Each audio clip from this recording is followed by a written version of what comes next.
Olá, esse nosso vídeo eu vou tratar sobre instrumentação com AWS X-Ray dentro de uma aplicação construída com Node.js, TypeScript e Cloud Development Kit na AWS. Se você chegou aqui nesse vídeo, eu tenho outros vídeos explicando como construir essa aplicação, tem uma playlist inteira demonstrando como essa aplicação aqui pode ser construída. Bem, primeiramente, o que é o AWS X-Ray? Ele é uma ferramenta de tracing distribuído, onde eu posso entender exatamente o comportamento das minhas aplicações pedaço a pedaço durante a sua execução. Então, por exemplo, aqui na nossa aplicação, nós temos uma função lambda acessando uma tabela do DynamoDB e a gente pode ter, por exemplo, informações desse tipo aqui que está nesse gráfico. Entender quais que são, em partes, quanto tempo a minha função gastou executando as suas tarefas. Então, por exemplo, aqui ele está acessando uma tarefa para poder acessar na tabela do DynamoDB e eu sei exatamente quanto tempo aquilo levou. Eu posso entender também quando que a minha função lambda tem os chamados cold start, ou seja, uma execução um pouco mais demorada, uma inicialização um pouco mais demorada da minha função em determinadas condições. Eu posso verificar isso também na minha função lambda usando o X-Ray, ok? E para habilitar isso dentro das nossas funções lambda é extremamente simples. É um parâmetro onde eu passo na construção da minha função lambda com o CDK. De novo, se você caiu agora nesse vídeo, eu tenho outros vídeos aqui nessa série explicando como a gente constrói a nossa infraestrutura com o Cloud Development Kit. E aqui então, depois que eu habilito o trace na minha função lambda, eu posso, dentro do código da minha função, capturar todas as execuções da minha função utilizando o X-Ray e todas as execuções que eu invoco o SDK da AWS e aí ter a instrumentação por completo, ok? Então, se você está gostando desse conteúdo e quer aprender mais sobre ele, eu tenho um curso bem completo onde você pode aprender muito mais sobre essa tecnologia. Convido você aí a visitar na página do meu curso. Se você gostar, se inscreva lá para garantir o seu acesso, ok? De volta aqui então ao projeto Visual Studio, vamos implementar o que eu havia comentado agora há pouco. Primeiramente, eu preciso vir aqui na criação da minha função lambda e habilitar o tracing, que eu já havia comentado. Então, é simplesmente eu vir aqui e dizer, bom, eu quero habilitar o tracing, eu quero deixar ele ativo. Ele fica desligado por padrão, então eu quero deixar ele ativo, ok? Segunda coisa que a gente precisa fazer aqui é instalar uma outra biblioteca aqui dentro do nosso projeto, que é a biblioteca do AWS X-Ray SDK, ok? Para a gente poder utilizar aqui os comandos do X-Ray dentro da nossa função lambda. Importante ressaltar que quando a gente utiliza o X-Ray na nossa função lambda, o artefato da nossa função ele fica um pouco maior, porque essa biblioteca ela não está presente no ambiente de execução do Node.js, ok? E aí, então, eu posso passar aqui para a minha função lambda, o código da minha função lambda especificamente, e fazer aqui algumas coisas. Primeiro, eu vou fazer o seguinte, eu vou trazer essa biblioteca que eu acabei de inserir, então a biblioteca aqui do AWS X-Ray, ok? Vou trazer aqui essa biblioteca, vou colocar minúsculo, X-Ray, certo? Que vai estar vindo lá dessa biblioteca AWS X-Ray SDK que eu acabei de inserir, ok? Com isso, eu posso fazer o seguinte, eu posso pegar e dizer, olha, todas as execuções que eu fizer dessa biblioteca aqui,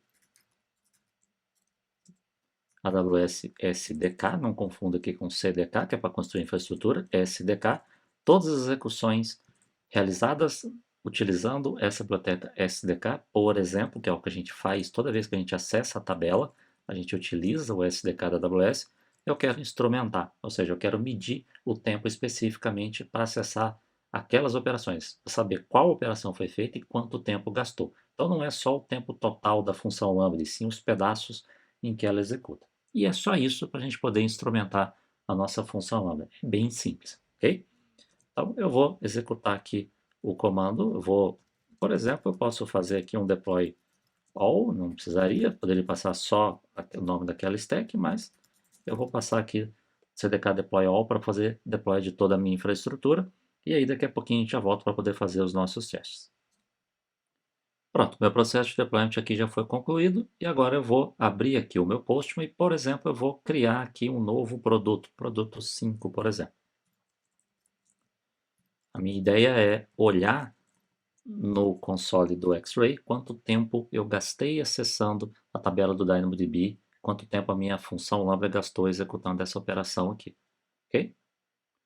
Então aqui dentro do console do CloudWatch, aqui na opção de X-Ray Traces, eu tenho aqui primeiro o Service Maps, onde eu tenho o mapa das minhas funções. É claro que eu só tenho aqui uma função e uma tabela do DynamoDB, então ele vai mostrando, vai montando aqui um mapa das minhas funções e quais recursos elas acessam. Eu tenho aqui também aqui na parte de Traces, ok? Eu tenho quais são os traços que eu tenho. Então a operação que eu fiz aqui, eu vou abrir aqui numa nova aba, eu tenho aqui os traços que eu tenho disponível. Então vamos dar uma olhadinha aqui como é que ele ficou esse traço. Então, de novo, tem um mapa aqui e aqui embaixo, olha só, eu tenho exatamente quanto tempo a minha função gastou em cada ponto da operação. Repare que aqui eu tenho esse trecho aqui, ó, inicialização. Esse é o chamado cold start, ou seja, quando a minha função está fria, ela precisa carregar o ambiente de execução pela primeira vez. Isso acontece, é normal da função Lambda.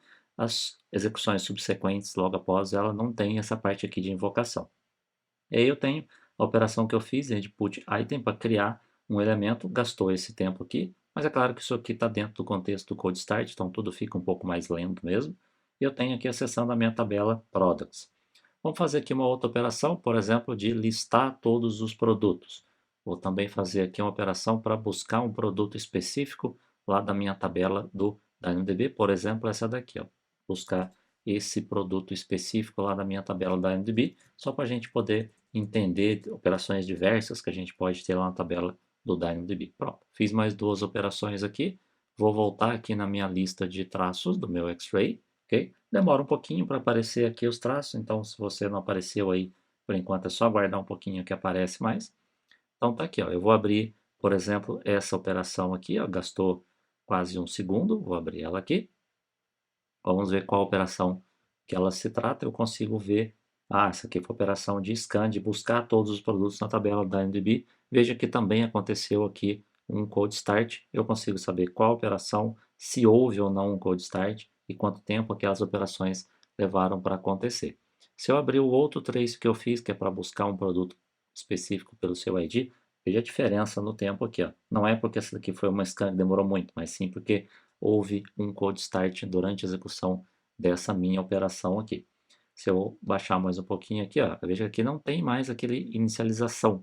Então tudo ficou muito mais rápido, né? Minha função já estava pré-aquecida, entre aspas, e aqui eu sei que eu fiz a minha operação de get item na tabela products, ok?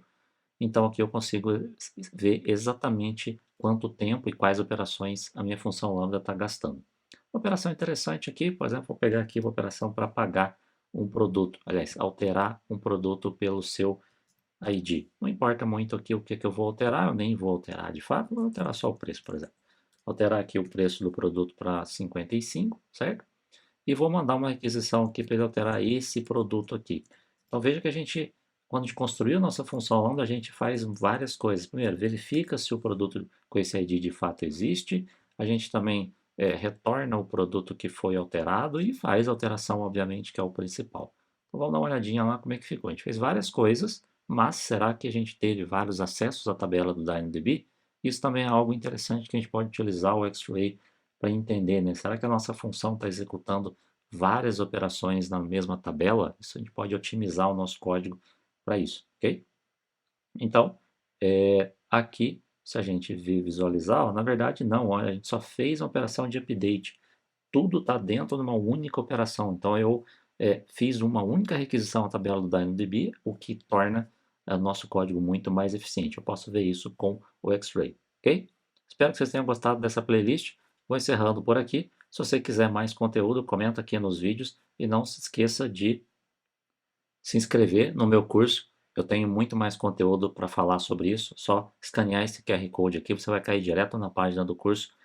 Espero vocês lá e boa sorte. Até mais.